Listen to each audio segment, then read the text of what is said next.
Welcome to Detective Tales, where mysteries unfold and every detail matters.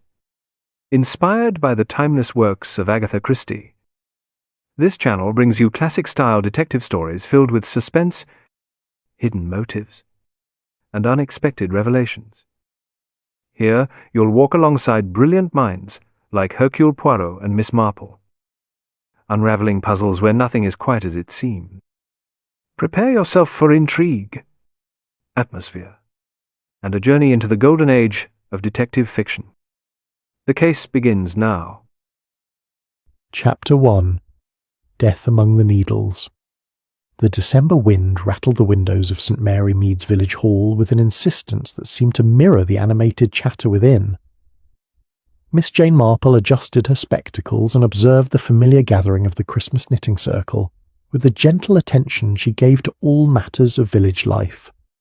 The ladies had assembled for their special seasonal meeting, their needles clicking in comfortable rhythm as they worked on festive projects destined for the church charity bazaar. "Such a delightful tradition," murmured Miss Marple to herself, her own fingers working steadily on a simple baby's booty. She had always found something deeply satisfying about the way these women came together, their shared purpose creating bonds as intricate as the patterns they crafted. At the head table, Mrs. Violet Pemberton presided over the proceedings with the authority of one accustomed to command. A handsome woman of perhaps 55, she possessed the sort of confident bearing that made others naturally defer to her judgment. Her silver hair was arranged in perfect waves, and her navy wool dress spoke of quality rather than ostentation. Before her lay an exquisite Fair Isle sweater, its complex pattern of red and green creating a Christmas landscape across the cream wool. "Now then, ladies," Mrs. Pemberton announced, her voice carrying easily across the hall, "I trust everyone has made satisfactory progress on their contributions. The bazaar is less than a fortnight away, and we must ensure our reputation for excellence remains intact."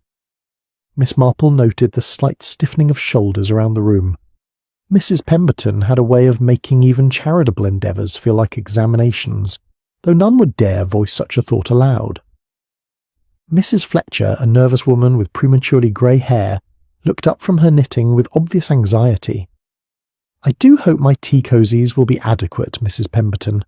I fear they're not quite as sophisticated as some of the other work." "Nonsense, my dear Mrs. Fletcher," Mrs. Pemberton replied, though her tone suggested she might indeed harbour reservations. "Simple work has its place, though we must remember that the reputation of our circle reflects upon us all." At a table near the window, young Sarah Mills bent over her knitting with particular intensity. Not yet 30, she possessed the sort of eager enthusiasm that sometimes made older members of the community wary. Her auburn hair caught the lamplight as she worked on what appeared to be an intricate Celtic pattern, her needles moving with impressive speed and precision. "That's lovely work, my dear," Miss Marple observed, genuinely admiring the girl's skill. Sarah looked up with a bright smile. "Thank you, Miss Marple. It's a pattern from my great-grandmother's collection. I do hope it meets with approval." This last was said with a glance toward Mrs. Pemberton, who was examining her own work with critical attention. In the corner, Mrs. Weatherby sat somewhat apart from the others, her needles clicking with sharp, decisive movements. A thin woman with steel-grey hair pulled severely back, she had the look of one who had learned to expect disappointment from life. Her current project appeared to be a traditional Christmas stocking, worked in deep red wool with an intricate cable pattern running down the leg. "Such beautiful work, Mrs. Weatherby," Miss Marple commented, moving closer to admire the precise stitching. "That pattern has the look of real tradition about it." Mrs. Weatherby's mouth tightened almost imperceptibly. "It should do. It's been in my family for 4 generations. My grandmother won prizes with this very pattern at the county fair." Her voice carried a note of bitterness that seemed oddly disproportionate to the conversation. Mrs. Pemberton looked up from her own knitting, her eyes sharp with interest. "How fascinating, Mrs. Weatherby. Traditional patterns are becoming so rare these days. One might almost say they're worth their weight in gold to the right collector." The comment seemed innocent enough, yet Miss Marple sensed an undercurrent of tension ripple through the room. Mrs. Weatherby's hand stilled on her needles, while Sarah Mills appeared to concentrate even more intently on her work. "Speaking of traditions," Mrs. Fletcher ventured, her voice trembling slightly, "I've been meaning to discuss the matter of the charity funds. The accounts seem rather complex this year." An uncomfortable silence fell over the gathering. Mrs. Pemberton's smile remained fixed, but Miss Marple noticed how her fingers tightened on her knitting needles. "I'm sure I don't know what you mean, Mrs. Fletcher. The accounts are perfectly in order, as they have always been under my stewardship." "Oh, I didn't mean to suggest otherwise," Mrs. Fletcher said hastily, her face flushing. "It's simply that the amounts seem rather different from previous years, and I wondered—" "Mrs. Fletcher," Mrs. Pemberton interrupted, her voice carrying a note of steel beneath its cultured tones, "I think you'll find that questioning the Treasurer's management is hardly appropriate in such a public setting. Perhaps we might discuss any concerns you have privately." The rebuke was delivered with such authority that Mrs. Fletcher seemed to shrink into herself, her knitting forgotten in her lap. Miss Marple observed this exchange with the careful attention she gave to all human interactions, noting how power dynamics could reveal themselves in the most unexpected moments. The atmosphere in the hall had grown distinctly uncomfortable when Mrs. Pemberton suddenly stood, reaching for a fresh skein of red wool from her elaborate knitting basket. The basket itself was a thing of beauty, made of polished wicker with numerous compartments and pockets, clearly the equipment of a serious craftsperson. This particular shade should complement the Fair Isle pattern perfectly, she announced, as if determined to restore normalcy to the proceedings. She selected the wool with obvious pleasure, running it between her fingers to test its texture, a habit Miss Marple had observed in many experienced knitters. "The quality of wool makes such a difference," Mrs. Pemberton continued, working the yarn through her fingers with practised ease. "One can always tell superior materials by the feel.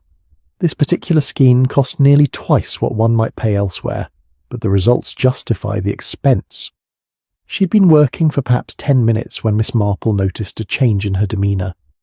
Mrs. Pemberton's confident movements had grown slightly unsteady, and her face had taken on a curious pallor. "Are you quite well, Mrs. Pemberton?" Miss Marple inquired gently. Mrs. Pemberton looked up, her eyes appearing oddly unfocused.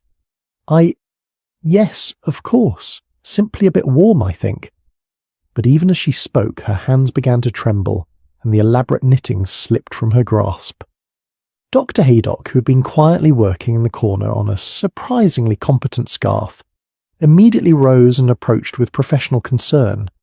"My dear lady, you look rather peaked. Perhaps you should sit down properly." But Mrs. Pemberton was beyond sitting. She swayed dangerously. One hand pressed to her throat, her breathing becoming laboured. The red wool fell from her nerveless fingers as she collapsed backward into her chair, her knitting needles clattering to the floor with a sound that seemed unnaturally loud in the suddenly silent hall. "Help me get her to the floor," Dr. Haydock commanded, his holiday demeanour vanishing as his medical training took precedence. Together with Sarah Mills, they managed to lower Mrs. Pemberton to a more comfortable position, though it was clear that her condition was rapidly deteriorating. Miss Marple found herself kneeling beside the stricken woman, her own knitting forgotten. Mrs. Pemberton's eyes, wide with confusion and fear, sought out familiar faces as if seeking explanation for what was happening to her. "The pattern," Mrs. Pemberton whispered, her voice barely audible above the concerned murmurs of the other ladies. "It's all wrong. Someone changed the colours." Dr. Haydock worked with quiet efficiency, checking pulse and breathing, but Miss Marple could see in his face that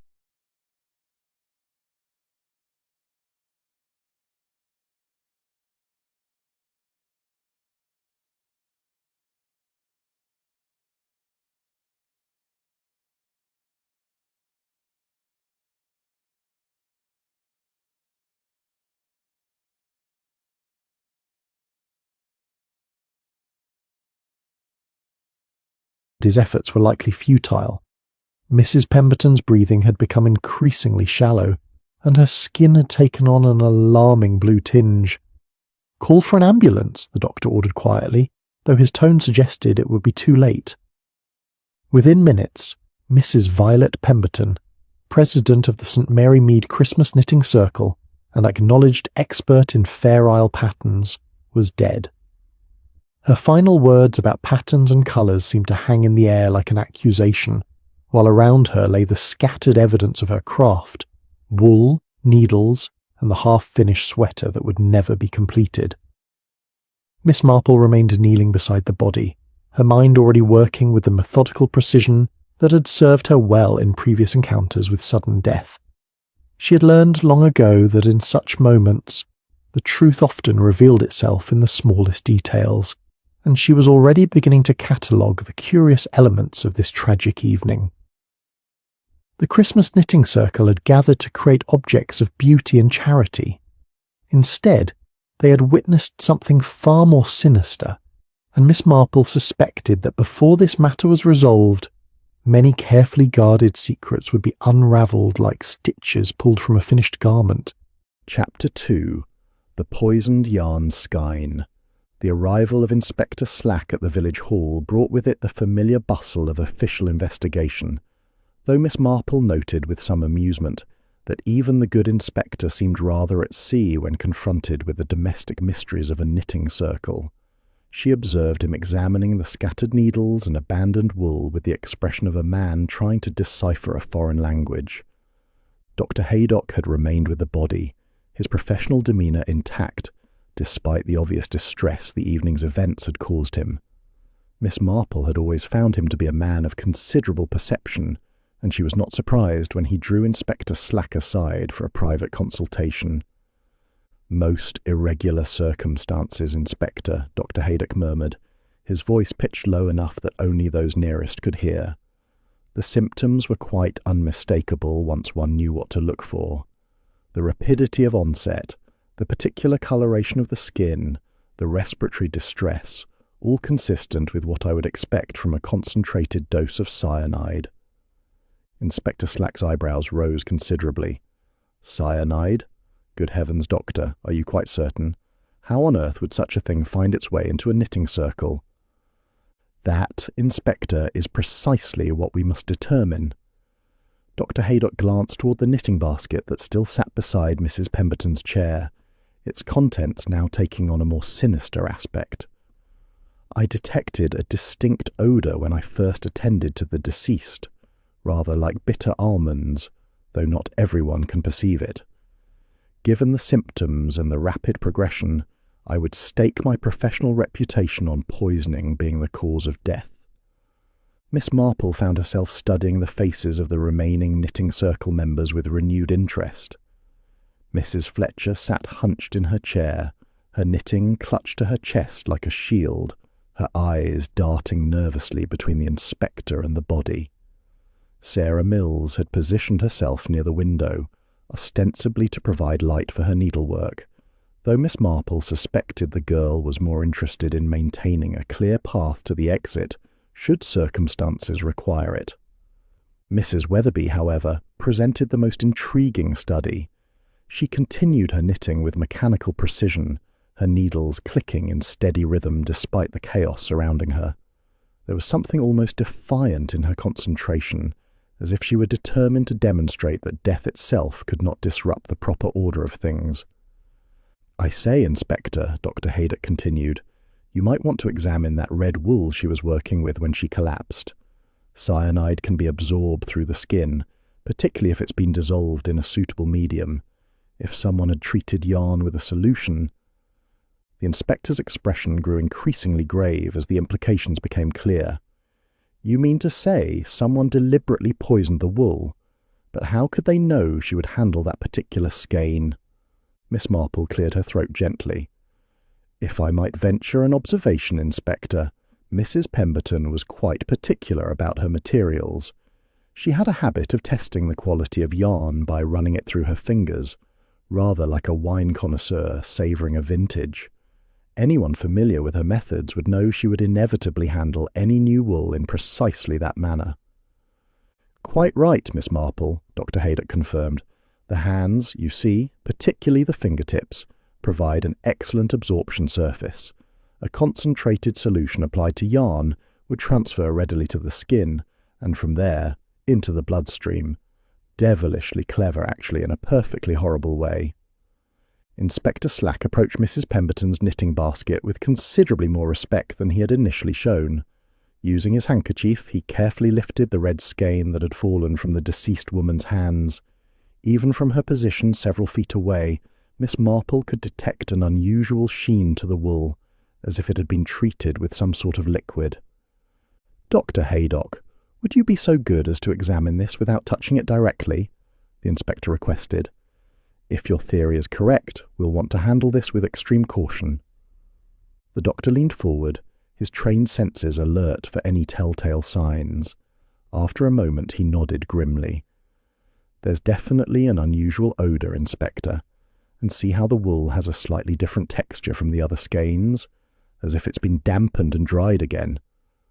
Miss Marple found her attention drawn to the remaining members of the knitting circle, each of whom was following this exchange with varying degrees of fascination and alarm.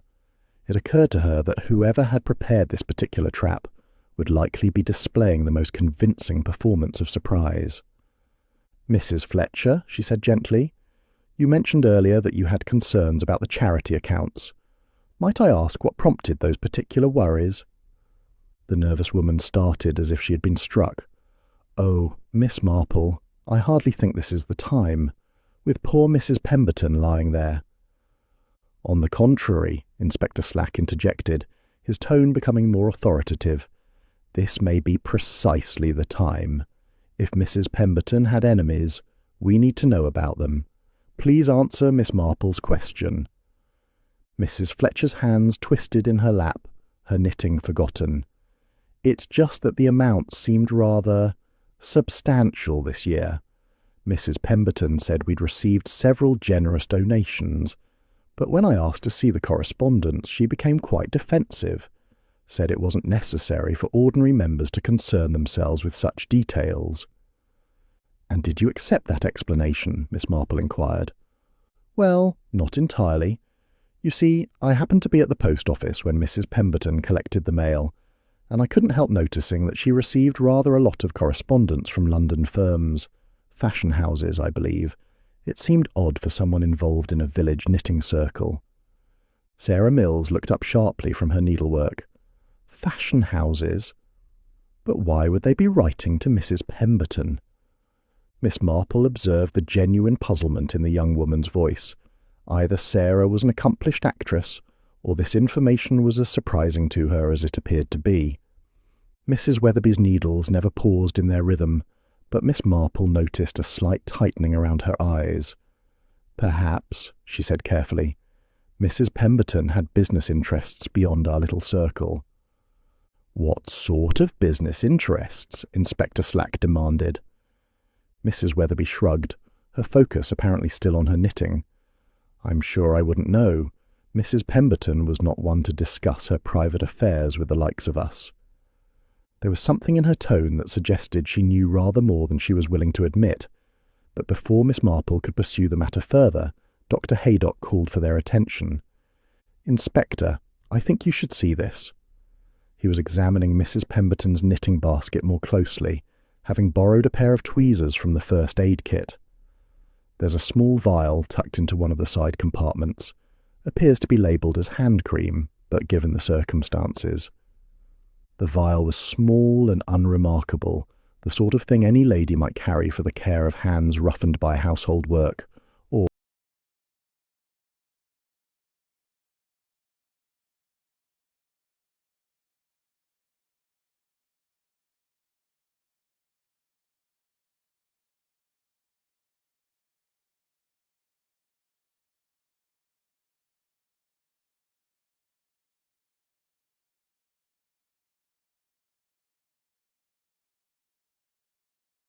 in this case, by handling woolen yarn. However, when Dr. Haydock carefully unscrewed the cap and tested the contents, his expression grew decidedly grim. "The same almond scent, Inspector. I suspect this is our murder weapon, disguised as something perfectly innocent." Miss Marple felt a familiar stirring of intellectual satisfaction, as the pieces of the puzzle began to arrange themselves in her mind. "How perfectly diabolical," she murmured. The murderer not only knew Mrs. Pemberton's habits with wool, but also provided her with the very means of applying the poison to her own hands. "But surely she would have noticed if her hand cream smelled wrong," Sarah Mills protested. "Not necessarily, my dear," Miss Marple replied. "Cyanide has a distinctive odour, but it's not one that most people would recognise, and if the cream had been scented with lavender or roses, as many such preparations are, it might well mask the telltale smell." Inspector Slack was making careful notes, his earlier bewilderment giving way to a more systematic approach to the investigation. "We'll need to question everyone who had access to Mrs. Pemberton's belongings.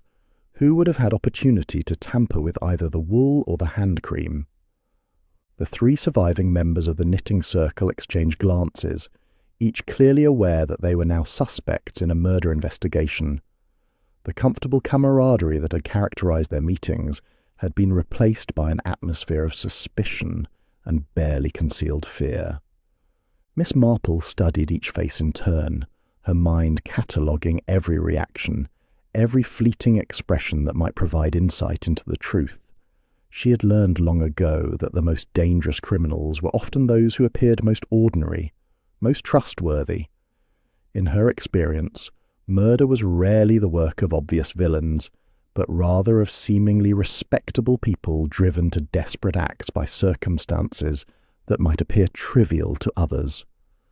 As the inspector continued his preliminary questioning, Miss Marple found herself contemplating the particular cruelty of this method of murder.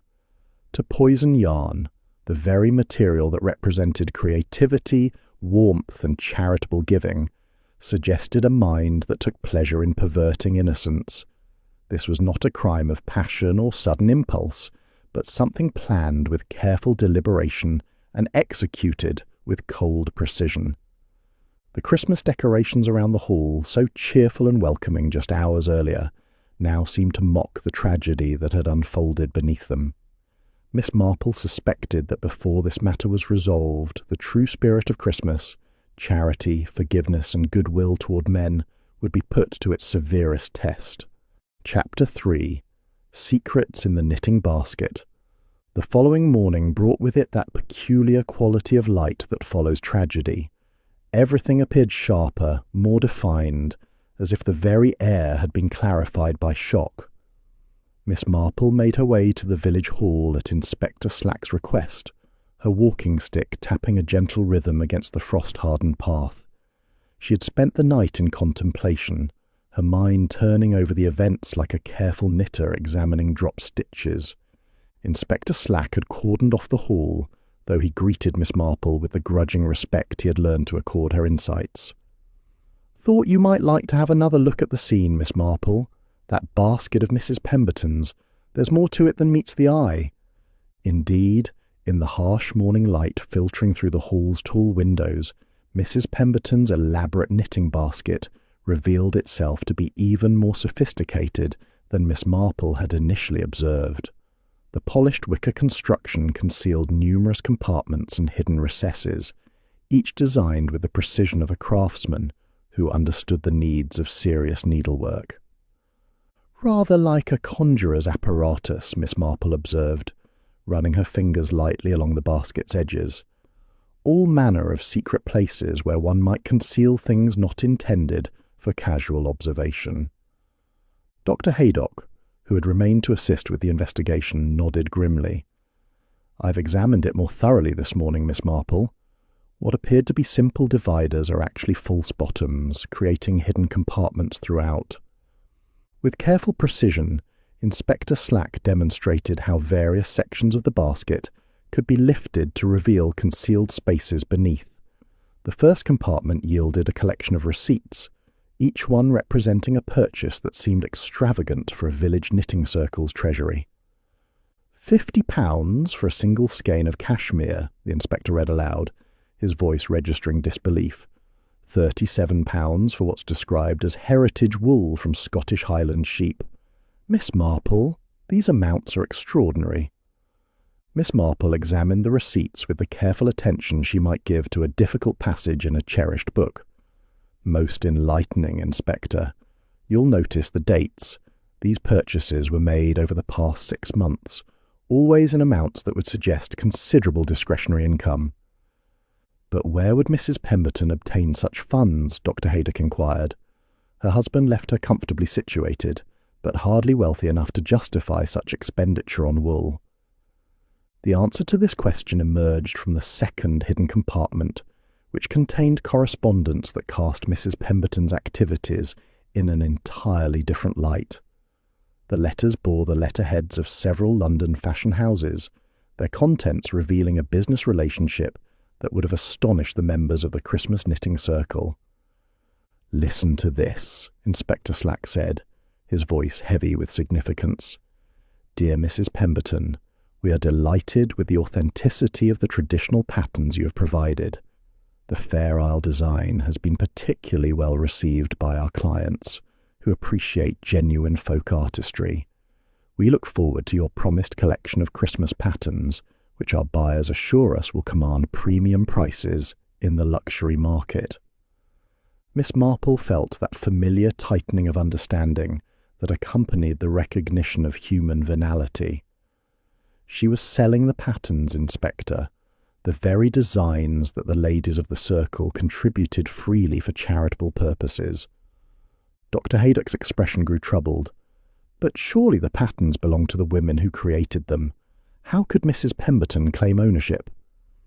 The third compartment provided the answer to this question in the form of carefully drafted legal documents. Mrs. Pemberton had prepared agreements that cleverly appropriated intellectual property under the guise of preserving traditional crafts. The language was sufficiently complex to confuse elderly knitters who might trust too readily in authority figures. "Diabolically clever," Miss Marple murmured, studying one such document. She convinced the ladies they were contributing to a preservation society, when in reality they were signing away their rights to family patterns that had been handed down through generations. Inspector Slack's face had grown increasingly grim as the scope of Mrs. Pemberton's deception became clear. This explains Mrs. Fletcher's concerns about the charity accounts. Mrs. Pemberton wasn't just selling patterns, she was using the circle's reputation for authenticity to legitimize her commercial enterprise. The final hidden compartment yielded the most damning evidence of all, detailed records that revealed Mrs. Pemberton's systematic exploitation of her position. She had maintained meticulous files on each member of the knitting circle, documenting not only their contributions, but also personal information that could be used for leverage. Miss Marple examined Mrs. Fletcher's file with particular interest. The folder contained copies of her husband's gambling debts, carefully obtained from local creditors, along with notes suggesting that Mrs. Pemberton had been using this knowledge to ensure Mrs. Fletcher's cooperation in financial matters. "Blackmail," Inspector Slack stated flatly. She was bleeding these women dry, using their secrets against them. Sarah Mills's file revealed different but equally troubling information. Mrs. Pemberton had been pressuring the young woman to surrender her great-grandmother's Christmas stocking pattern, threatening to exclude her from the group's activities and damage her reputation within the village community. Mrs. Weatherby's file, however, proved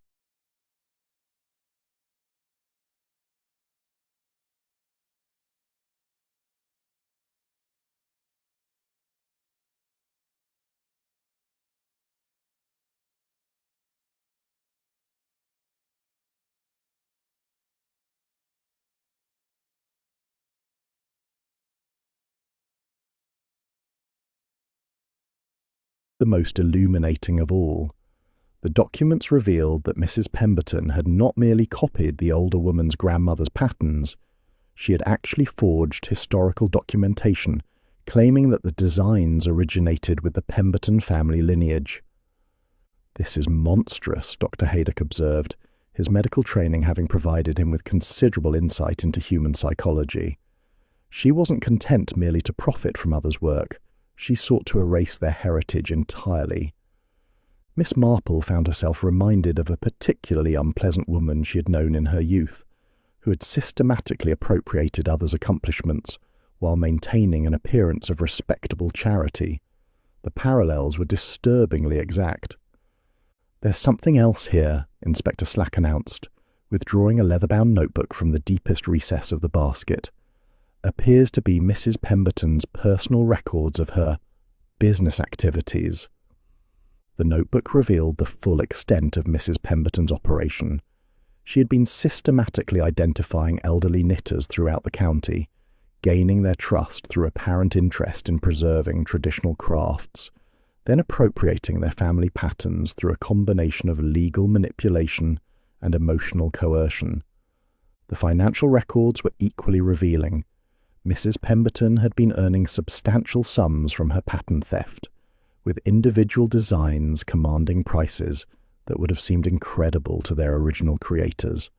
A simple Christmas stocking pattern might sell for £50 to collectors of authentic folk art, while more complex Fair Isle designs could bring 10 times that amount.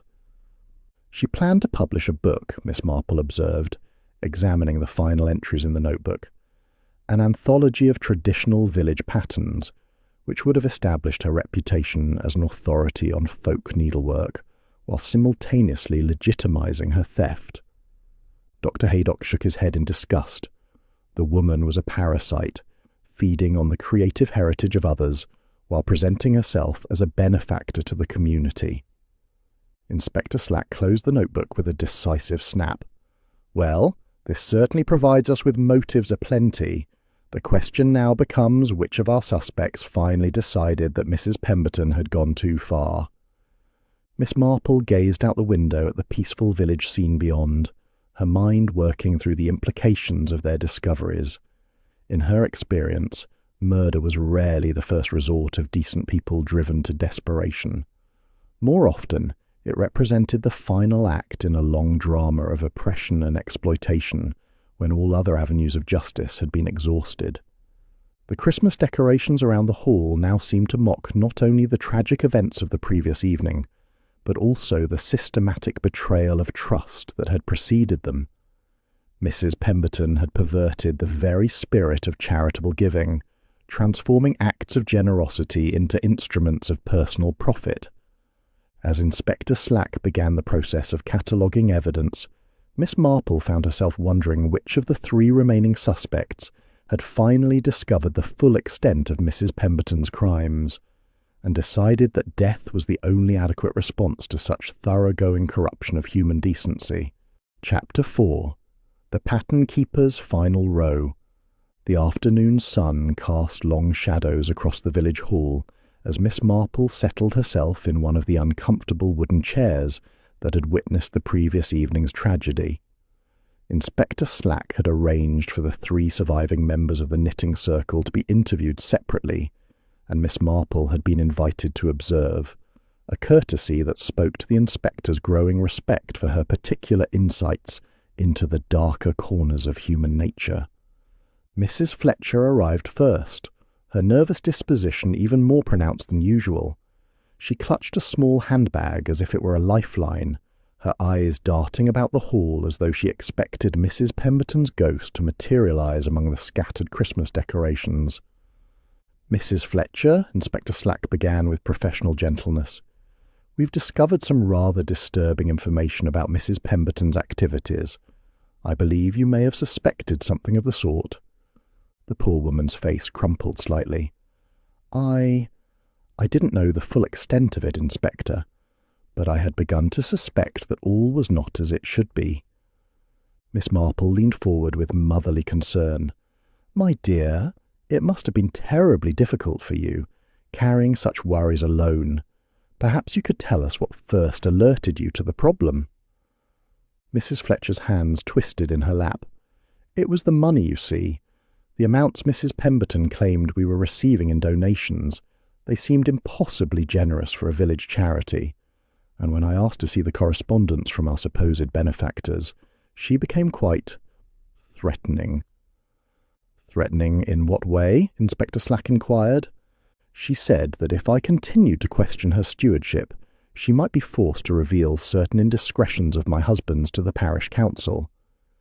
Mrs. Fletcher's voice dropped to barely above a whisper. She knew about Harold's gambling debts, you see. How she discovered them I cannot imagine, but she knew every detail. Amounts, creditors, everything. Miss Marple nodded with understanding. How very like Mrs. Pembridge from Upper Farthing, she murmured. She had the same talent for discovering people's weaknesses and using them for her own purposes. It never ended well for her, I'm afraid. What did Mrs. Pemberton want from you in exchange for her silence? Inspector Slack asked. She wanted me to sign papers giving her full authority over the charity accounts. She said it would streamline the process and ensure that our donations were managed by someone with proper business experience. Mrs. Fletcher's voice grew stronger as she continued. But I refused. I may be frightened of scandal, Inspector, but I won't be party to cheating families who depend on our Christmas fund. The timing of Mrs. Fletcher's refusal proved significant. She had confronted Mrs. Pemberton just 3 days before the fatal knitting circle meeting, threatening to expose the financial irregularities to the vicar if the accounts were not immediately opened to proper inspection. Sarah Mills presented a rather different picture when she arrived for her interview.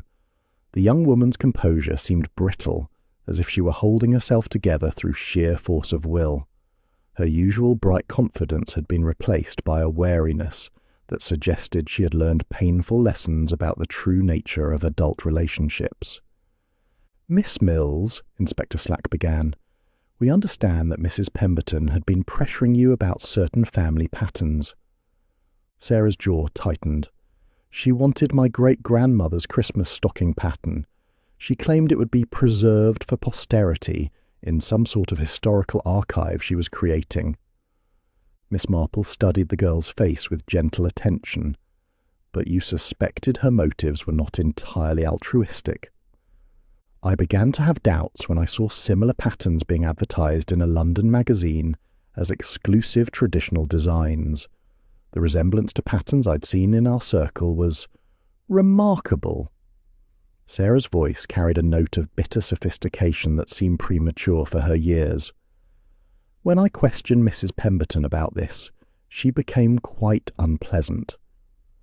The unpleasantness, it emerged, had taken the form of threats to exclude Sarah from the knitting circle and to spread rumours about her character that would make her position in the village untenable. Mrs. Pemberton had made it clear that young women who questioned their elders' judgment often found themselves ostracised by the community. She said that if I didn't cooperate, she would ensure that no respectable family in the village would engage me as a seamstress, Sarah continued. Given that needlework is my primary source of income, this was tantamount to economic blackmail. Dr. Haydock, who had been observing the interviews with professional interest, provided crucial information about the timing of the murder. His examination of the crime scene had revealed that the poison must have been applied to the wool during a specific window of opportunity. The cyanide solution would have needed time to dry into the fibres while retaining its potency, he explained. Based on the concentration required and the method of application, I would estimate the treatment occurred no more than 2 hours before Mrs. Pemberton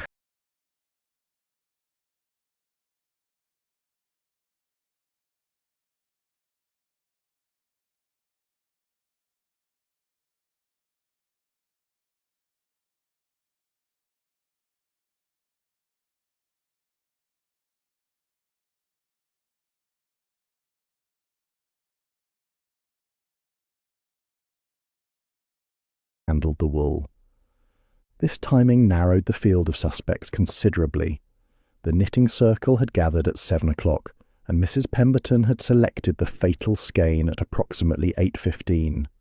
The wool must therefore have been treated some time after 6 o'clock that evening. Inspector Slack consulted his notes. Who had access to Mrs. Pemberton's knitting supplies during that crucial period? The answer proved both illuminating and troubling. Mrs. Pemberton had arrived early to arrange the hall for the evening's meeting, leaving her knitting basket unattended for approximately 20 minutes while she spoke with the vicar about the Christmas charity arrangements. During this time, any of the three suspects could have entered the hall and tampered with the wool. Mrs. Weatherby's interview provided the most complex picture of all. The elderly woman maintained her composure with remarkable steadiness, her responses measured and precise. Yet Miss Marple detected beneath her calm exterior a depth of anger that spoke to long festering resentments. "Mrs. Weatherby," Inspector Slack began carefully, "we've discovered that Mrs. Pemberton had been making certain claims about the ownership of traditional patterns, claims that may have affected your family's heritage." Mrs. Weatherby's needles, for she had brought her knitting even to this interview, never paused in their rhythm. "Indeed, Inspector?" Mrs. Pemberton had been systematically appropriating designs that had belonged to my family for generations. She had even prepared forged documentation claiming that my grandmother's prize-winning patterns had originated with her own family line. Miss Marple found herself reminded of a particularly unscrupulous antiquarian she had once encountered, who had specialized in creating false provenance for stolen artifacts. The parallel was disturbingly apt. "That must have been deeply distressing for you," Miss Marple observed gently. "Distressing?" Mrs. Weatherby's voice carried a note of steel. "Inspector, that woman was systematically destroying the cultural heritage of our community. She was not merely stealing patterns, she was obliterating the very memory of the women who created them." The full scope of Mrs. Pemberton's planned betrayal became clear as Mrs. Weatherby continued her testimony. She had discovered that Mrs. Pemberton intended to publish a book of traditional patterns within the month, after which the stolen designs would be permanently associated with the Pemberton name rather than their true creators. She told me quite explicitly that once the book was published, no one would believe that an elderly woman from an insignificant village could challenge the scholarly authority of a published expert, Mrs. Weatherby continued. She said that history is written by those with the power to control the narrative. Inspector Slack leaned forward with interest. "And how did you respond to this threat?" Mrs. Weatherby's smile was thin and without warmth. "I informed Mrs. Pemberton that there were other forms of justice available to those who had been wronged. I suggested that her schemes might not proceed as smoothly as she anticipated." The interview concluded with Mrs. Weatherby's revelation that she had been documenting Mrs. Pemberton's crimes for several months, collecting evidence of the pattern theft and financial irregularities. Her plan had been to expose the full extent of the fraud at the Christmas charity bazaar, where the entire village would witness Mrs. Pemberton's humiliation. As the three suspects departed, Miss Marple found herself contemplating the peculiar justice of the situation.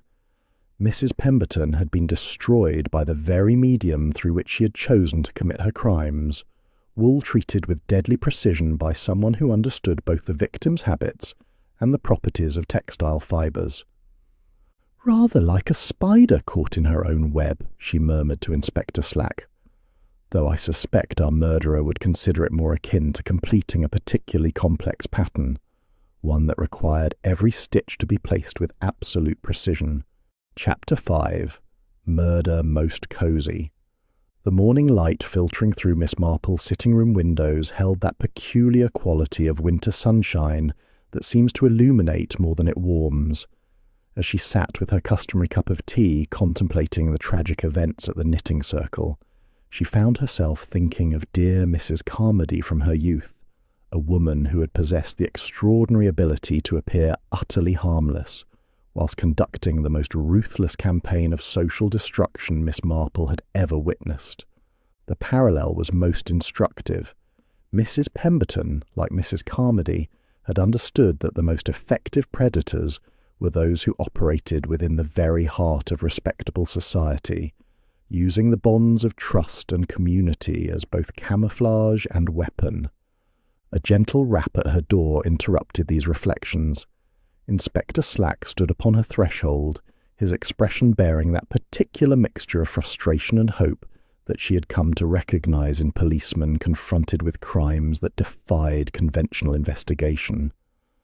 "Miss Marple," he began, without preamble, I find myself in rather deep waters with this knitting circle business. The evidence is clear enough. Mrs. Pemberton was systematically defrauding her companions, but the actual mechanism of murder continues to perplex me."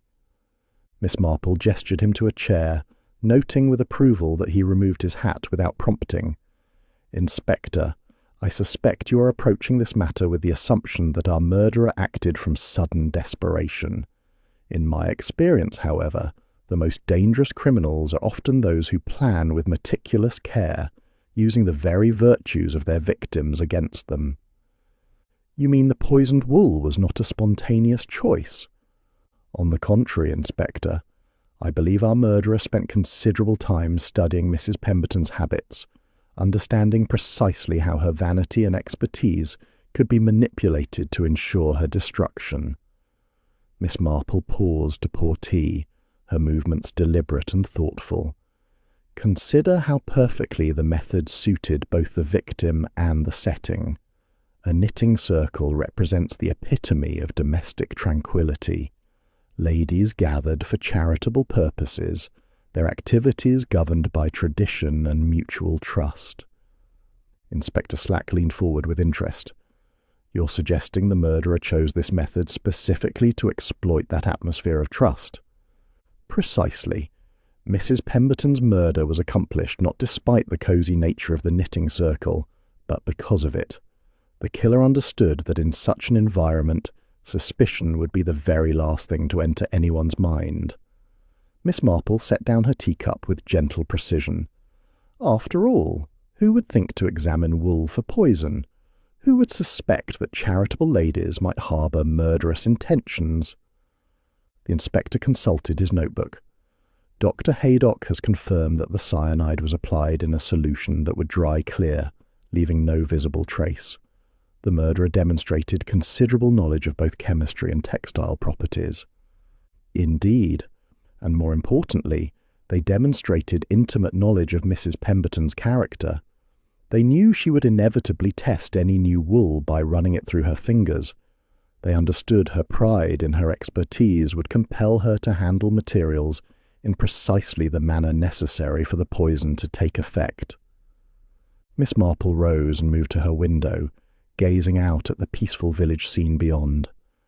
"I have been considering the particular cruelty of this method, Inspector. To poison yarn, the very medium through which these ladies express their creativity and charity, suggests a mind that took pleasure in corrupting innocence itself." "You think the murderer was motivated by more than simple revenge?" "I believe our killer was driven by a desire for justice, but a justice so complete, so symbolically appropriate, that it transcended mere vengeance." Miss Marple turned back to face the inspector. "Mrs. Pemberton was destroyed by the very instruments of her crime: wool, needles, and the trust of women who believed in the sanctity of their craft." Inspector Slack's expression grew thoughtful. "We've discovered that Mrs. Pemberton had been planning to dissolve the knitting circle after Christmas. She intended to take all the patterns she had collected and establish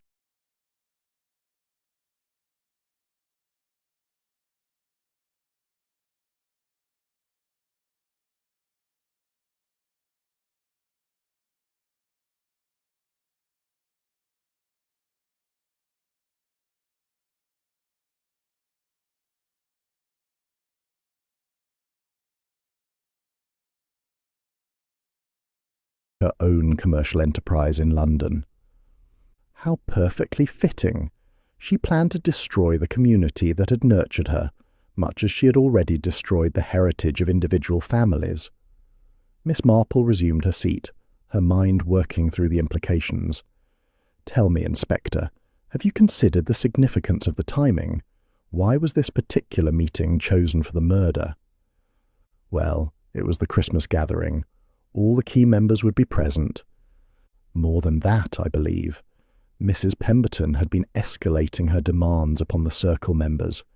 Her threats were becoming more explicit, her requirements more unreasonable.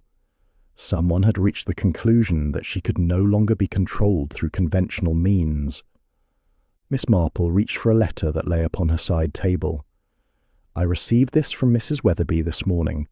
She wished to inform me that she had been in correspondence with several other knitting circles throughout the county. It appears that Mrs. Pemberton's activities were far more extensive than we initially realized. Inspector Slack examined the letter with growing amazement. Good heavens! She was operating a systematic network of pattern theft across multiple communities.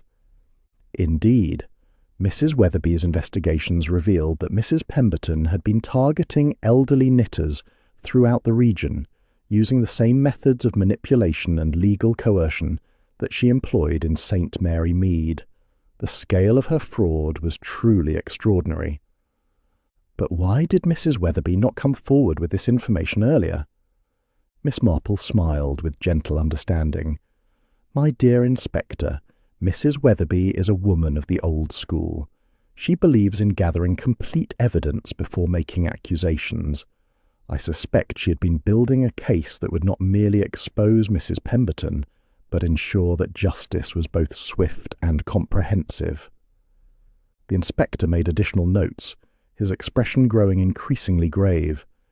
This suggests premeditation on a considerable scale. Quite so. Our murderer was not acting from sudden desperation, but from careful calculation. They had observed Mrs. Pemberton's methods, understood the full scope of her crimes, and concluded that conventional justice would be inadequate to address the magnitude of her betrayal. Miss Marple paused, considering her next words carefully. Inspector, I believe we are dealing with someone who viewed themselves not as a criminal, but as an agent of retribution. In their mind, they were not committing murder. They were executing judgment upon someone who had systematically destroyed the cultural heritage of their community. But surely that cannot justify taking the law into one's own hands. Certainly not from a legal perspective. However, in my experience, the most dangerous criminals are often those who have convinced themselves that their actions serve a higher moral purpose. Miss Marple's voice carried a note of sadness. They see themselves as protectors of tradition, guardians of cultural integrity. Such individuals can be extraordinarily ruthless, precisely because they believe their cause to be righteous.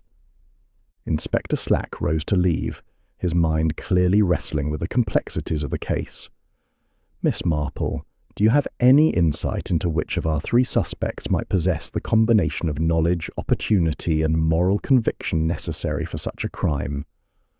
Miss Marple accompanied him to the door, her expression thoughtful.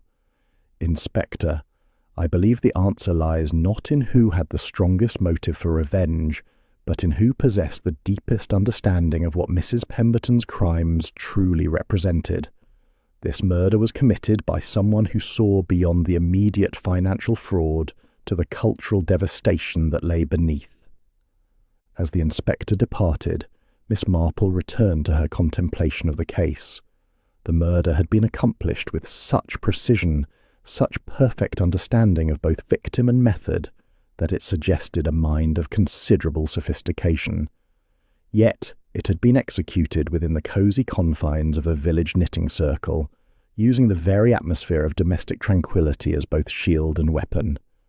She found herself thinking once again of Mrs. Carmody, and how the most dangerous predators were often those who operated within the heart of respectable society, using trust itself as their primary tool of destruction.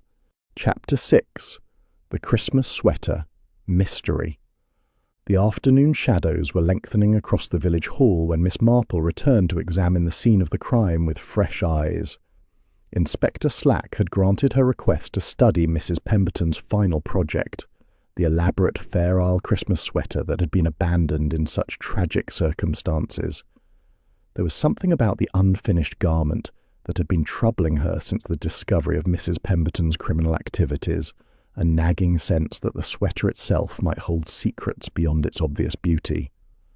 Dr. Haydock accompanied her, his medical training having given him an appreciation for the methodical analysis of evidence. Rather a shame, really, he observed, examining the intricate pattern work. Whatever her moral failings, Mrs. Pemberton possessed extraordinary skill with needles. This Fair Isle work is quite exceptional. Miss Marple settled herself in a chair beside the abandoned knitting, her experienced fingers tracing the complex interplay of red and green against the cream background. She had worked Fair Isle patterns herself in her younger days, and she understood the mathematical precision required to create such elaborate designs without error. "Dr. Haydock," she said thoughtfully, "you mentioned that Mrs. Pemberton's final words concerned patterns and colours being wrong. I confess I have been puzzling over that remark ever since." "Indeed, most curious.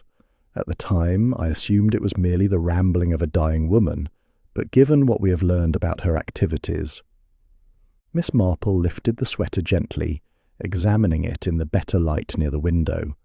The Fair Isle pattern was indeed remarkable, a traditional Christmas design featuring stylized trees, stars, and geometric motifs arranged in horizontal bands around the garment. Yet as she studied it more closely, she began to perceive subtle irregularities that would not be apparent to the casual observer. "How very interesting," she murmured, reaching for her magnifying glass. "Dr. Haydock, would you be so good as to observe this section here? The pattern appears to deviate from the traditional Fair Isle arrangement in quite specific ways." The doctor leaned forward, following her indication. "You're quite right, Miss Marple. These particular stitches seem almost deliberate in their variation from the established pattern." Miss Marple nodded slowly, her mind working through the implications. She had once known a young woman who had used needlework to send messages to a forbidden sweetheart, embedding their initials within seemingly innocent decorative patterns. The technique was not uncommon among ladies who possessed both skill and discretion. "I believe, Dr. Haydock, that Mrs. Pemberton was employing her knitting for purposes beyond mere decoration. If one treats these pattern variations as a form of code—" Working methodically, Miss Marple began to map the deviations from the traditional Fair Isle pattern. Where the design should have featured a simple geometric repeat, Mrs. Pemberton had introduced subtle modifications, an extra stitch here, a colour change there, that created a secondary pattern within the primary design. "Rather like invisible ink," Dr. Haydock observed with growing fascination. "The casual observer sees only a beautiful Christmas sweater, while the true message remains hidden within the pattern structure itself." Miss Marple's careful analysis revealed that the coded elements could be grouped into numerical sequences. The pattern variations, when translated according to a simple substitution method, yielded what appeared to be bank account numbers and corresponding initials. "Most ingenious," she remarked, making careful notes. Mrs. Pemberton was creating a permanent record of her financial arrangements, embedded within what would appear to be an innocent piece of needlework. Inspector Slack arrived as Miss Marple was completing her analysis, his expression shifting from scepticism to amazement as she demonstrated her findings.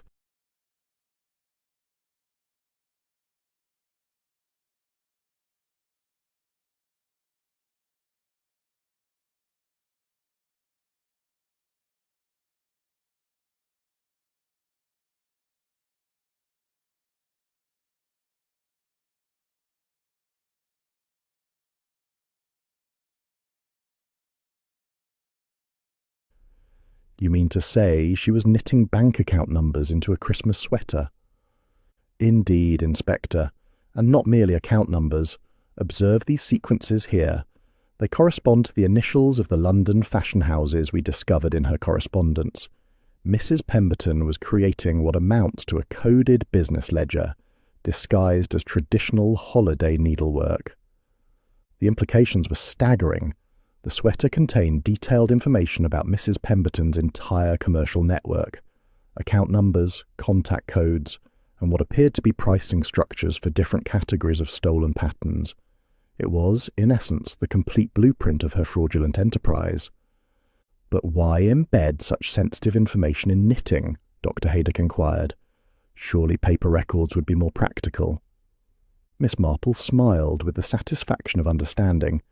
"Consider the beauty of it, Doctor. Haydock, who would think to examine a Christmas sweater for commercial secrets? And if Mrs. Pemberton had needed to flee suddenly, She could have worn her ledger, as it were, carrying all her essential business information in the most innocent possible disguise. Inspector Slack studied the pattern with new respect. This suggests considerable premeditation in her criminal activities. She was preparing for the possibility of discovery and flight. More than that, Inspector. The complexity of this coding system indicates that Mrs. Pemberton viewed her fraudulent activities as a permanent business venture, not a temporary scheme. She was building an empire of cultural theft, with this sweater serving as her encoded records. Miss Marple paused in her analysis, struck by a sudden realization. Inspector, we have assumed that Mrs. Pemberton was working alone in this enterprise, but consider the sophistication of this coding system. It suggests someone with considerable knowledge of both commercial practices and cryptographic principles. You think she had an accomplice? I think it possible that her operation was more extensive than we have yet realized.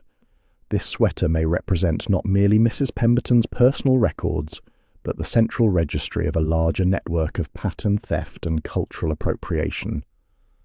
Dr. Haydock examined the coded sections more closely. Miss Marple, some of these numerical sequences are far too complex to represent simple bank accounts. They appear to be catalogue numbers of some sort. Miss Marple nodded thoughtfully. Quite so. I suspect they represent Mrs. Pemberton's systematic classification of stolen patterns, perhaps organised by origin, commercial value, or intended market. She was treating cultural heritage as a commodity to be inventoried and sold. The revelation cast Mrs. Pemberton's murder in a new light. If the killer had discovered this coded sweater and understood its significance, they would have realized the true scope of Mrs. Pemberton's crimes, not merely the theft of local patterns, but participation in what amounted to systematic cultural vandalism on a national scale. Inspector, Miss Marple said quietly, I believe we must consider the possibility that our murderer discovered this code before we did. The timing of Mrs. Pemberton's death, just as she was completing this particular project, suggests that someone realized what she was creating and understood its implications. Inspector Slack made careful notes, his expression growing increasingly grave. You mean the murderer may have been trying to prevent her from completing this coded record? Or perhaps they had already decoded sufficient information to understand the full magnitude of her crimes. Either way, the discovery of this sweater suggests that our killer possessed far more knowledge of Mrs. Pemberton's activities than we have yet realized. Miss Marple folded the sweater carefully, treating it with the respect due to evidence that might prove crucial to understanding both crime and criminal. The beautiful Fair Isle pattern now seemed less like innocent holiday decoration and more like the elaborate web of a particularly clever spider, one who had woven her secrets into the very fabric of her deception. As they prepared to leave the hall, Miss Marple found herself reflecting on the peculiar irony of the situation. Mrs. Pemberton had used her considerable skill to create what she doubtless considered a masterpiece of concealed information, yet that very skill had provided the means for her own destruction, for whoever had decoded her secrets had clearly concluded that such systematic betrayal of cultural trust could not be permitted to continue. The Christmas decorations around the hall seemed to mock the tragedy that had unfolded beneath them, but Miss Marple suspected that before this matter was concluded, the true meaning of justice and the terrible price of betraying community trust would be revealed in all its complex and troubling dimensions. Chapter 7. A Stitch in Crime. The morning brought with it one of those crystalline December days that seem to render the familiar landscape of St.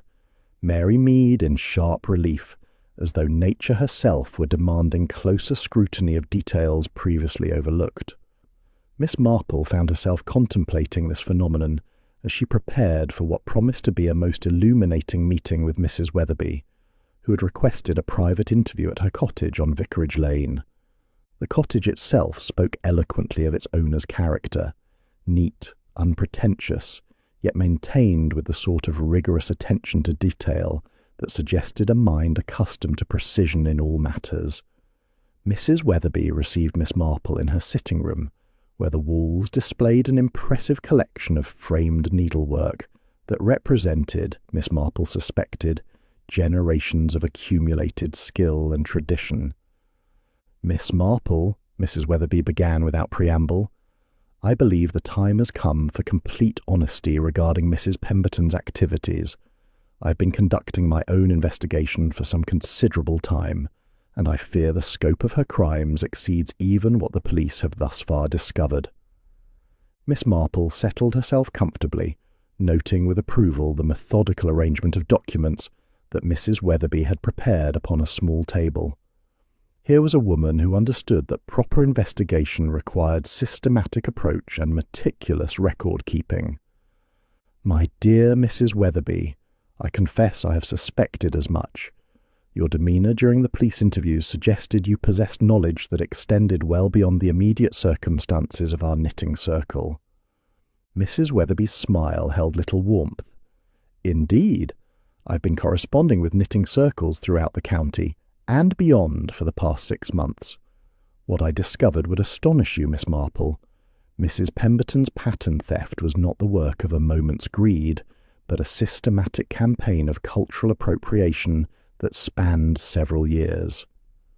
The documents Mrs. Weatherby produced painted a picture of criminal enterprise that was breathtaking in its audacity.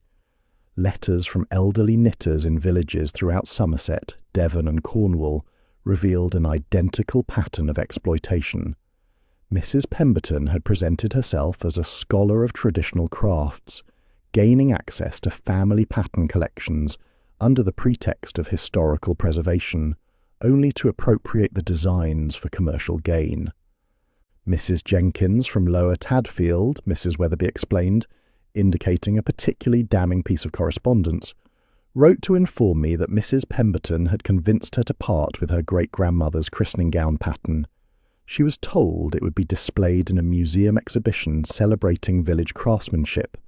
Instead, she discovered the design being sold through an exclusive London boutique as an authentic Victorian christening ensemble."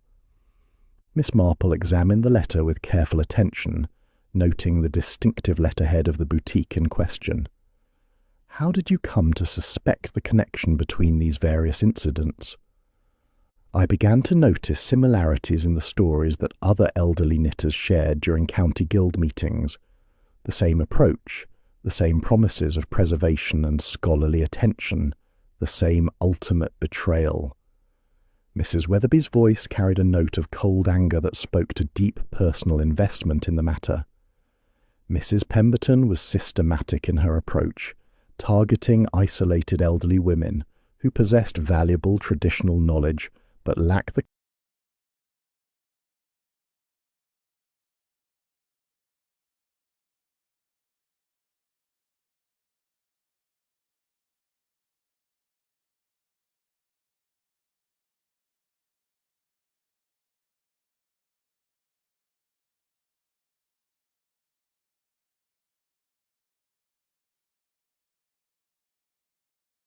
connections to verify her credentials.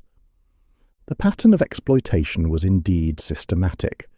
Mrs. Pemberton would identify potential victims through craft guild memberships, church records, and local newspaper reports of prize-winning needlework. She would then cultivate relationships with these women, presenting herself as an authority on traditional crafts who could ensure their family patterns received proper historical recognition. But surely some of her victims must have become suspicious when their patterns appeared in commercial venues, Miss Marple inquired. Mrs. Weatherby's expression grew grim. That is perhaps the most diabolical aspect of her scheme. Mrs. Pemberton was careful to market the stolen patterns in context far removed from their origins. A Cornwall fishing net pattern might appear in a London fashion house, while a Devon christening gown design could surface in an Edinburgh boutique. The victims were unlikely ever to encounter their stolen heritage in these elevated commercial settings. Miss Marple found herself reminded of a confidence trickster she had once observed in operation at a seaside resort, a gentleman who had possessed the remarkable ability to convince elderly ladies that their modest possessions were valuable antiques worthy of professional attention. The parallel was disturbingly exact, though Mrs. Pemberton's scheme demonstrated considerably greater sophistication. The documentation Mrs. Weatherby had assembled revealed the full extent of Mrs. Pemberton's commercial network.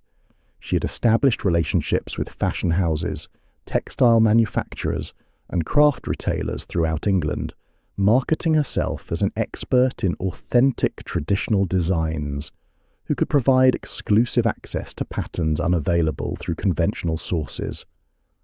The financial returns were substantial, Mrs. Weatherby continued, producing a ledger that she had painstakingly reconstructed from various sources. A simple lace edging pattern might sell for £20 to a fashion house, while a complete garment design could command 10 times that amount.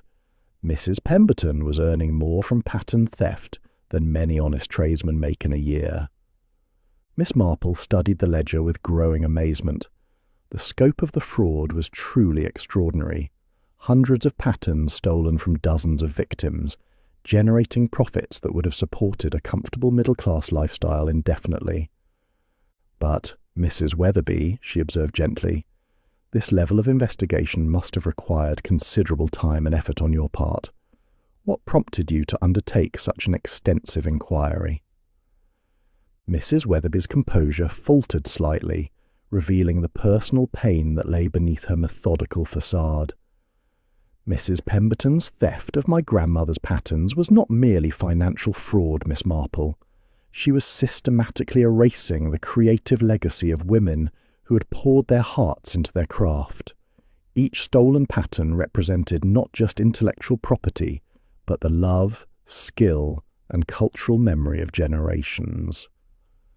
The true tragedy began to emerge as Mrs. Weatherby continued her explanation. Many of the victimized knitters were elderly women living alone, whose connection to family traditions represented their primary link to community and purpose.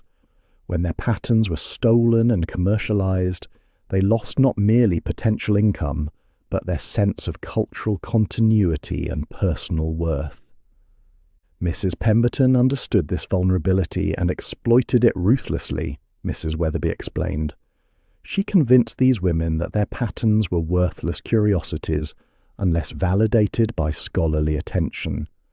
She made them feel grateful for her interest, even as she was planning their systematic exploitation. Miss Marple reflected on the particular cruelty of this approach. In her long experience of human nature, she had observed that the most effective predators were often those who convinced their victims to participate willingly in their own destruction. "When did you first realize the full extent of Mrs. Pemberton's activities?" she inquired. "The revelation came gradually, then all at once," Mrs. Weatherby replied. "I had been documenting individual cases of pattern theft for months, but it was only when I discovered Mrs. Pemberton's coded Christmas sweater that I understood the true scope of her enterprise." Miss Marple leaned forward with sharp interest. "You knew about the coded sweater?" "I observed her working on it during our previous knitting circle meetings. At first I assumed the pattern variations were simply errors. Mrs. Pemberton was usually so precise in her work. But when I realized the deviations followed a systematic pattern, I began to suspect they might represent some form of record-keeping. Mrs. Weatherby had spent considerable time analyzing the coded elements, eventually deciphering enough to understand that the sweater contained a comprehensive record of Mrs. Pemberton's criminal activities. The discovery had crystallized her understanding of the woman's systematic approach to cultural theft. I realized then that Mrs. Pemberton was not merely stealing patterns. She was building a permanent criminal enterprise based on the appropriation of traditional knowledge. The coded sweater represented her intention to continue and expand these activities indefinitely. Miss Marple nodded slowly, understanding at last the full dimensions of both crime and justice that had played out in the village hall. Mrs. Weatherby had not merely discovered Mrs. Pemberton's fraud, she had comprehended its ultimate implications for the preservation of cultural heritage throughout rural England. You decided that conventional justice would be inadequate to address such systematic cultural destruction, Miss Marple observed quietly. Mrs. Weatherby met her gaze steadily. I concluded that Mrs. Pemberton's crimes represented a form of cultural vandalism that demanded commensurate response. She was not merely stealing patterns, she was obliterating the creative legacy of countless women whose only monument was their needlework. Chapter 8. The Holiday Workshop Confession. Christmas Eve had dawned with that peculiar quality of expectation that seems to infuse even the most mundane of English villages with an air of impending revelation. The village hall had been transformed for the holiday workshop, its windows adorned with paper snowflakes crafted by the local children, while sprigs of holly and ivy created a festive atmosphere that should have been wholly charming. Yet Miss Marple, as she entered with her customary knitting bag, could not shake the sensation that this gathering would prove to be anything but peaceful. The surviving members of the Christmas knitting circle had assembled with obvious reluctance, their usual comfortable camaraderie replaced by the sort of brittle politeness that follows tragedy. Mrs. Fletcher sat hunched over her needles, her movements quick and nervous, while Sarah Mills worked with determined concentration that suggested she was using her craft as a refuge from uncomfortable thoughts. Mrs. Weatherby, however, presented the most striking figure, composed, methodical, and possessed of a curious air of finality that made Miss Marple think of a woman who had made a decision of considerable consequence. Inspector Slack had positioned himself discreetly near the door, his presence a reminder that this was no ordinary holiday gathering. Dr. Haydock, too, had found reason to attend, ostensibly to contribute to the charity drive, but in reality to observe the participants with the professional interest of one who had witnessed their recent ordeal. "Ladies," Miss Marple began gently, "I confess I have been troubled by certain aspects of our recent tragedy.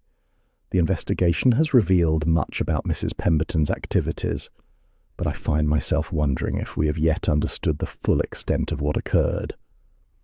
Mrs. Fletcher's needles clattered to the floor with a sound that seemed unnaturally loud in the suddenly quiet hall. "Oh, Miss Marple, surely we need not revisit such painful matters on Christmas Eve." "On the contrary, my dear," Miss Marple replied with quiet authority. "I believe Christmas Eve is precisely the appropriate time for truth-telling. After all, this is the season when we are called upon to examine our consciences and seek forgiveness for our transgressions." Mrs. Weatherby's hands never paused in their steady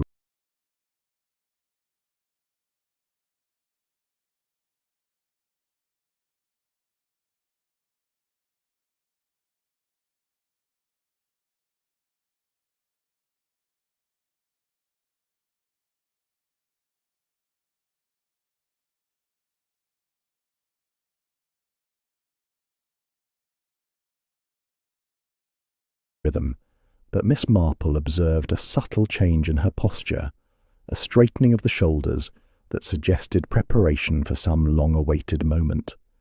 "Indeed, Miss Marple, perhaps it is time for complete honesty about what transpired in this hall." The words hung in the air with the weight of confession, and Miss Marple felt that familiar quickening of understanding that came when human nature revealed its deepest complexities. She had witnessed this moment before, the instant when the burden of deception became too heavy to bear, and truth demanded its due. "Mrs. Weatherby," she said gently, "I believe you have something you wish to share with us." The elderly woman set down her knitting with deliberate care, her movements possessed of a dignity that spoke to long years of facing difficulty with quiet courage. "Yes, Miss Marple, I believe I do." Inspector Slack stepped forward, his professional instincts alert to the significance of the moment. "Mrs. Weatherby, I must caution you that anything you say may be taken down and used in evidence." "I understand perfectly, Inspector." Mrs. Weatherby's voice carried a note of relief, as though she had been waiting for this moment of release. "I killed Violet Pemberton, and I am prepared to accept the consequences of that action." The confession struck the assembled group like a physical blow. Sarah Mills gasped audibly, whilst Mrs. Fletcher began to weep with the sort of quiet desperation that comes from witnessing the destruction of familiar certainties. Dr. Haydock moved instinctively toward Mrs. Weatherby, his medical training asserting itself even in such extraordinary circumstances. "My dear lady," he began, "you are under considerable strain. Perhaps you should reconsider." "I am perfectly composed, Doctor." "Haydock," Mrs. Weatherby interrupted with gentle firmness, "I have had ample time to consider my actions and their consequences. I poisoned the wool that Violet Pemberton handled, knowing that her habits would ensure the poison reached her system. I planned her death with deliberate intent, and I executed that plan without hesitation or regret." Miss Marple observed the confession with the careful attention she had learned to give to moments of human revelation.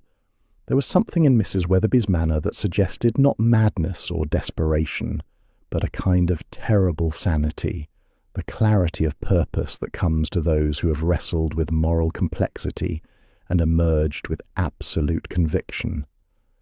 "Mrs. Weatherby," she said quietly, "perhaps you would tell us what led you to such a drastic decision."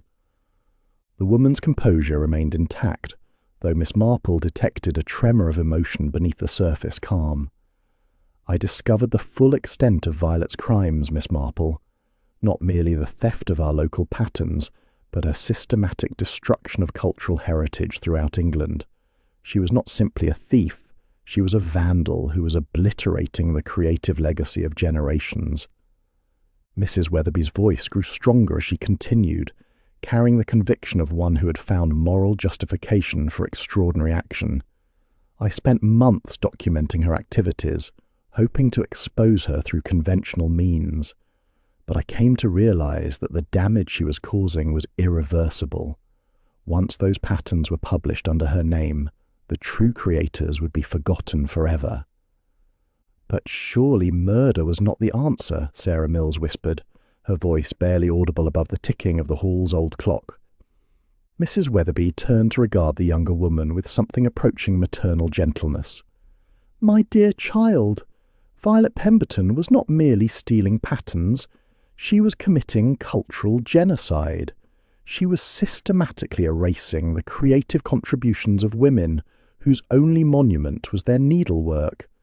In 50 years, when scholars study traditional English crafts, they would find Violet Pemberton's name attached to designs that rightfully belonged to my grandmother, to Mrs. Fletcher's mother, to countless women whose voices had been silenced by her fraud." The moral complexity of the situation was not lost on Miss Marple, who had long ago learned that justice and law were not always synonymous. She had encountered other cases where decent people had been driven to desperate measures by circumstances that conventional authority could not address. "How did you obtain the cyanide?" Inspector Slack inquired, his professional duty compelling him to gather evidence even as he was clearly moved by Mrs. Weatherby's explanation. "I have extensive knowledge of textile preservation techniques, Inspector. Cyanide compounds are sometimes used in the restoration of antique fabrics. I obtained the necessary materials through legitimate channels, ostensibly for the preservation of my grandmother's needlework collection." The methodical nature of Mrs. Weatherby's preparation became clear as she described her careful planning. She had studied Mrs. Pemberton's habits, understanding precisely how her victim's expertise and vanity could be exploited. The poisoned wool had been prepared with the same meticulous attention to detail that she brought to her needlework. "I knew that Violet would inevitably test any new wool by running it through her fingers," Mrs. Weatherby explained. "It was a compulsion with her. She could not resist demonstrating her knowledge of textile quality.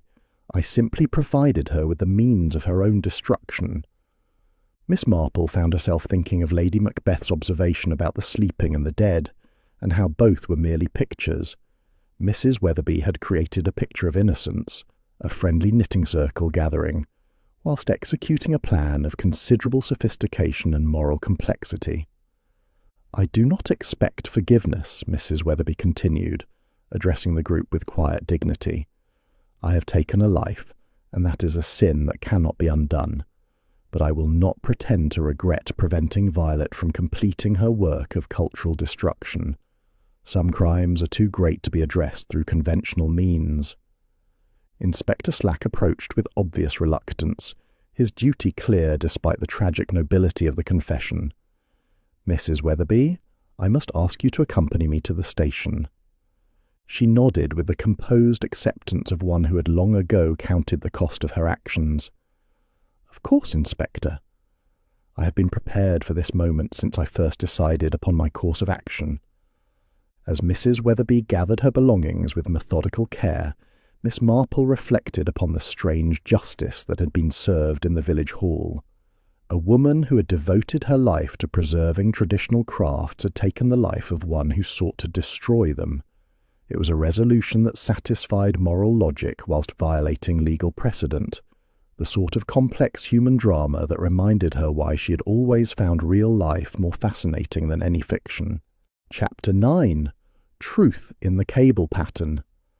The days following Mrs. Weatherby's arrest possessed that peculiar quality of anticlimax that often accompanies the resolution of great mysteries. Miss Marple found herself contemplating this phenomenon as she sat in her drawing-room, her fingers working automatically on a simple stocking stitch, whilst her mind turned over the complex moral equations that had led to such tragic conclusions. Inspector Slack had called upon her that morning to discuss the wider implications of the case, his manner reflecting the sort of professional bewilderment that came from confronting crimes that defied conventional categories. He settled himself in the chair opposite hers with the air of a man seeking guidance in unfamiliar territory. "Miss Marple," he began, without his usual preliminary courtesies, "I find myself quite at sea regarding the proper handling of this matter.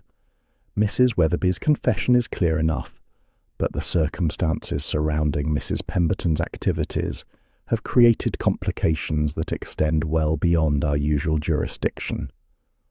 Miss Marple set aside her knitting, recognizing that the inspector required not merely her attention, but her particular insight into the human complexities that had made this tragedy inevitable. "Indeed, Inspector, I suspect we are dealing with consequences that will reverberate far beyond the boundaries of St. Mary Mead." The investigation into Mrs. Pemberton's criminal network had revealed a web of complicity that implicated commercial establishments throughout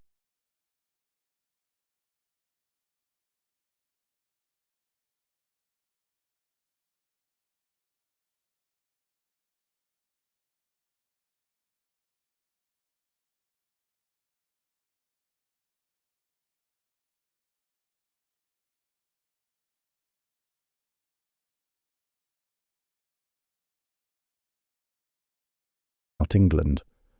Fashion houses, textile manufacturers, and craft retailers had all participated, knowingly or otherwise, in the systematic appropriation of traditional designs. Inspector Slack had been working with authorities in London to trace the full extent of the fraud and identify those who might be prosecuted for receiving stolen intellectual property. "The legal complexities are extraordinary," he continued, consulting a notebook filled with increasingly elaborate diagrams. "Mrs. Pemberton's victims span multiple counties. Her commercial associates operate under various forms of legal protection, and the stolen patterns themselves represent a form of property that existing law struggles to define adequately." Miss Marple nodded with understanding, having anticipated such difficulties from the moment Mrs. Weatherby's investigation had revealed the scope of Mrs. Pemberton's activities. In her long experience of human nature, she had observed that the most sophisticated criminals were often those who exploited the gaps between legal categories, operating in areas where conventional justice proved inadequate. "I believe, Inspector, that we are witnessing the collision between traditional moral understanding and the complexities of modern commercial law. Mrs. Pemberton understood that cultural heritage, whilst precious to its creators, possessed little legal protection once removed from its original context." The inspector's expression grew increasingly grave as he described the challenges facing the investigation. Many of Mrs. Pemberton's victims were elderly women whose families had no documentation proving their ownership of traditional patterns. The designs had been passed down through generations as part of oral tradition, making legal claims of intellectual property virtually impossible to establish. Conversely, Mrs. Pemberton's commercial associates could claim legitimate purchase of patterns from someone who presented herself as their rightful owner. The fashion houses and textile manufacturers had contracts, receipts, and correspondence that appeared to establish clear legal title to the disputed designs. It's as though Mrs. Pemberton deliberately chose to operate in an area where conventional justice could not reach her, Inspector Slack observed, with grudging admiration for his adversary's cunning. Miss Marple found herself reminded of a particularly unscrupulous antiquarian dealer she had encountered many years previously, a gentleman who had specialized in acquiring valuable items from elderly people who did not understand their worth, then selling them to collectors who asked no uncomfortable questions about provenance. The parallel was disturbingly exact. I fear, Inspector, that Mrs. Pemberton's greatest crime was her understanding of how easily traditional knowledge could be severed from its cultural roots once subjected to commercial processes. She transformed living heritage into dead commodity, and our legal system is ill-equipped to address such subtleties. The practical consequences of this legal inadequacy were becoming clear as Inspector Slack's investigation proceeded. Several of the London fashion houses had already begun legal proceedings to protect their claimed ownership of patterns they had purchased from Mrs. Pemberton. They argued, with considerable justification, that they had acted in good faith and could not be held responsible for the fraudulent representations of their supplier. Meanwhile, the elderly victims of Mrs. Pemberton's theft found themselves in the impossible position of proving negative claims, demonstrating that they, rather than Mrs. Pemberton, were the rightful owners of designs that had never been formally documented or legally protected. Mrs. Jenkins from Lower Tadfield, Inspector Slack reported, has been informed by solicitors that her family's christening gown pattern is now considered the intellectual property of Harrington and Associates, couturiers. They have offered to license the design back to her for a nominal fee, £5 annually for the privilege of using her own great-grandmother's creation. The casual cruelty of such arrangements struck Miss Marple with particular force. Mrs. Pemberton had not merely stolen patterns, she had inverted the natural order of cultural inheritance, transforming creators into licensees of their own heritage. And what of the financial recovery, Inspector? Surely Mrs. Pemberton's estate can provide some compensation to her victims. Inspector Slack's expression grew even more troubled. That, Miss Marple, presents perhaps the greatest irony of all. Mrs. Pemberton appears to have spent her fraudulent profits as quickly as she earned them, financing an increasingly lavish lifestyle that left little in the way of recoverable assets. Her cottage is mortgaged, her bank accounts nearly empty, and her most valuable possessions appear to be the very patterns she stole, patterns whose ownership is now disputed in courts throughout England. Miss Marple reflected upon the particular justice of this arrangement. Mrs. Pemberton had built her criminal enterprise upon the systematic destruction of others' security, and had ultimately destroyed her own financial foundation in the process. There was a kind of poetic symmetry to her having consumed her own substance whilst appearing to prosper. The human cost of Mrs. Pemberton's activities was becoming clear as Inspector Slack's investigation brought him into contact with her victims throughout the country. Many were elderly women whose connection to traditional crafts represented their primary source of purpose and community recognition. When their patterns were stolen and commercialized, they lost not merely potential income, but their sense of cultural continuity and personal worth. Mrs. Pemberton understood this vulnerability and exploited it with systematic ruthlessness, Inspector Slack observed. She convinced these women that their family treasures were worthless curiosities unless validated by scholarly attention. She made them grateful for her interest, even as she planned their exploitation. Miss Marple found herself thinking of Mrs. Weatherby's terrible clarity of purpose in planning Mrs. Pemberton's murder. Having understood the full scope of cultural destruction that conventional justice could not address, she had concluded that extraordinary circumstances demanded extraordinary measures. "Inspector," she said quietly, "I believe we must consider the possibility that Mrs. Weatherby's actions, whilst legally indefensible, represent a form of justice that our formal systems could not provide." She understood that Mrs. Pemberton's crimes transcended mere theft. They constituted a form of cultural vandalism that threatened the creative heritage of entire communities. The inspector nodded slowly, his professional objectivity struggling with recognition of moral complexities that defied simple categorization. "The woman showed no remorse, Miss Marple. When I cautioned her about the consequences of her confession, she replied that some sins were too great to be addressed through conventional means." As their conversation drew to a close, Miss Marple found herself contemplating the strange justice that had been served in the village hall. Mrs. Pemberton's exploitation of community trust had created the very conditions that made her murder possible. She had transformed a space of charitable creativity into an arena of suspicion and desperation, then fallen victim to the forces she had unleashed. The tragedy lay not merely in the taking of life, but in the destruction of innocence that had preceded it. The Christmas knitting circle had represented everything Mrs. Pemberton claimed to value: tradition, skill, community purpose. Yet she had systematically corrupted these virtues for personal gain. In the end, Miss Marple reflected, Mrs. Pemberton had been destroyed by the very medium through which she had chosen to commit her crimes, much as a spider might be caught in the web of its own weaving. Chapter 10. Justice Knitted Together. The spring sunshine that filtered through the tall windows of St. Mary Mead's village hall possessed a quality of gentle benediction that seemed to bless the small gathering of ladies who had assembled for the first meeting of the reformed Christmas knitting circle, though it was now May, and the name had been quietly amended to simply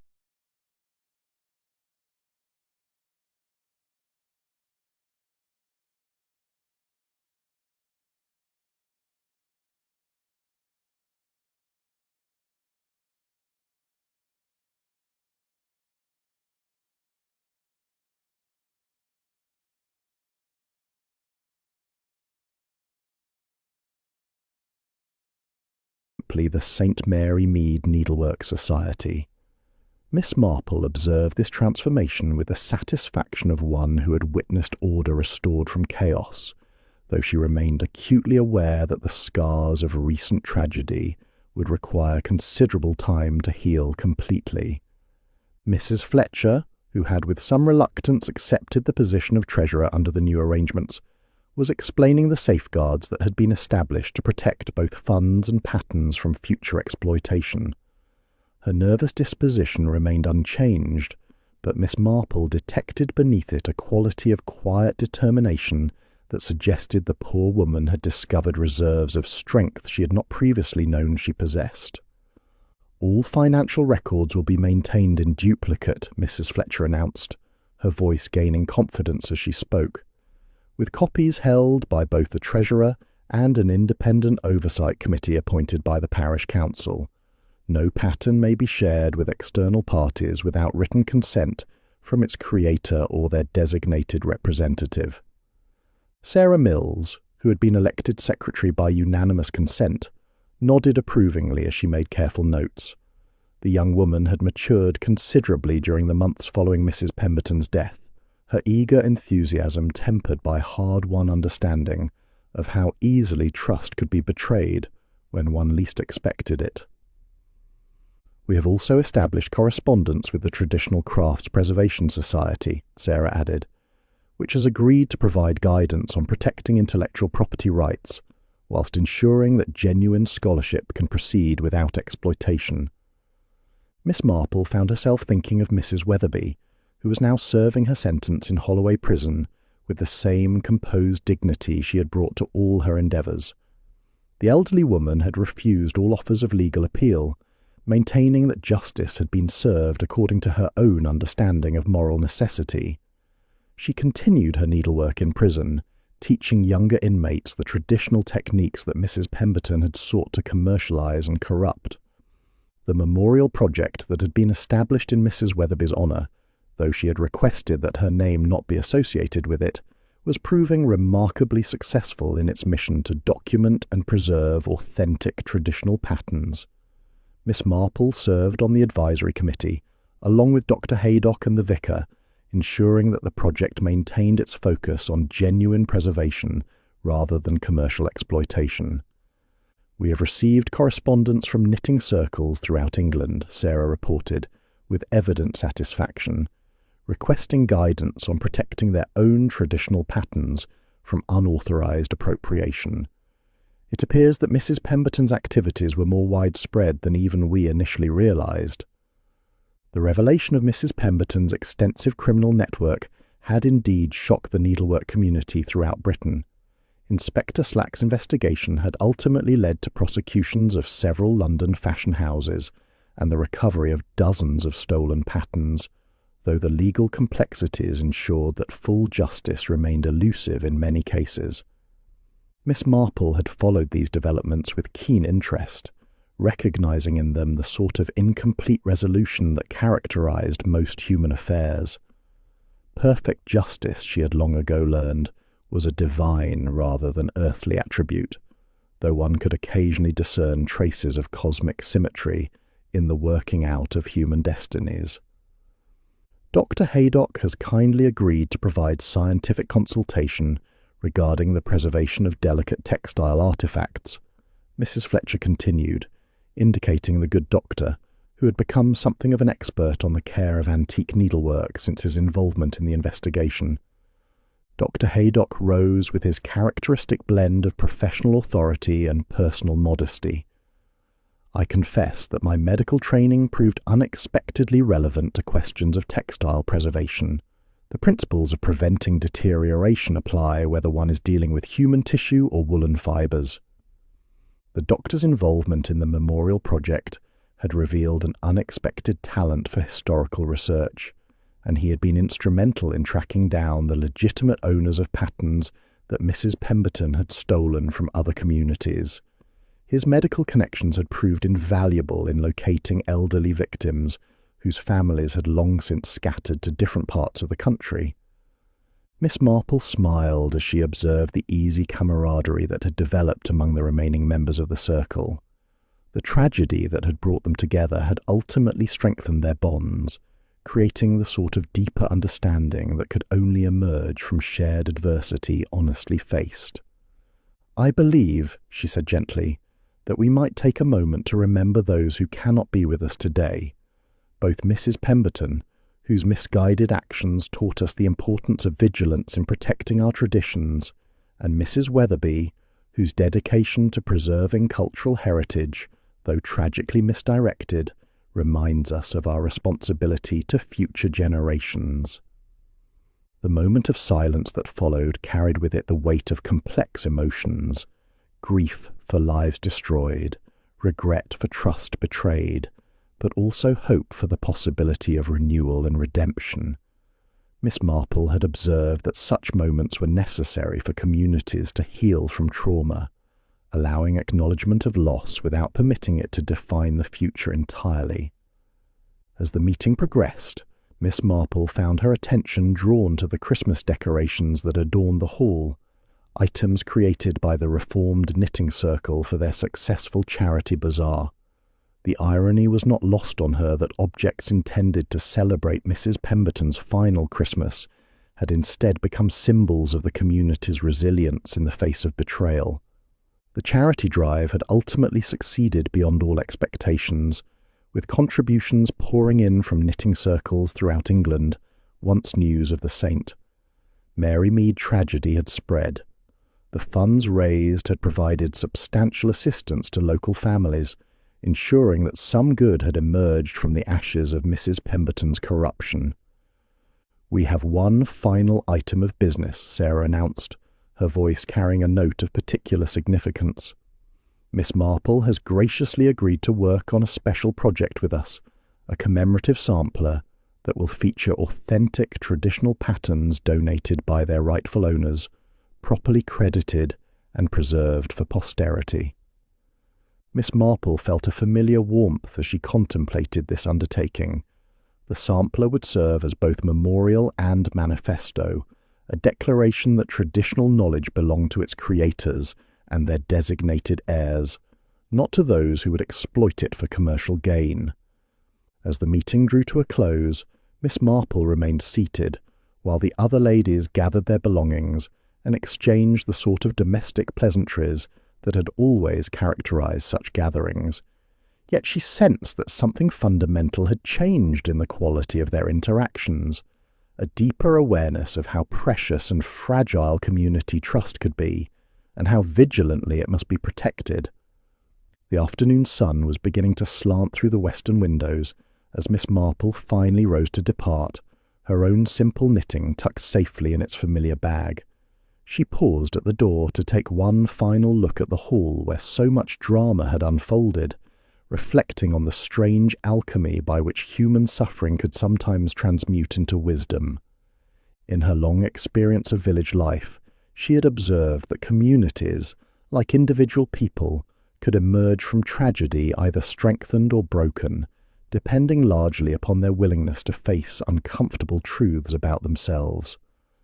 The St. Mary Mead Needlework Society had chosen the more difficult path of honest examination, and their reward was the possibility of creating something more valuable than what had been lost. As she walked home through the familiar streets of her beloved village, Miss Marple found herself thinking of the ancient metaphor of life as a tapestry, woven from threads both bright and dark, its ultimate pattern visible only to those with sufficient perspective to perceive the whole. The Christmas Knitting Circle murder had added its own complex threads to that larger design, but she had faith that time would reveal the purpose in even this darkest of patterns.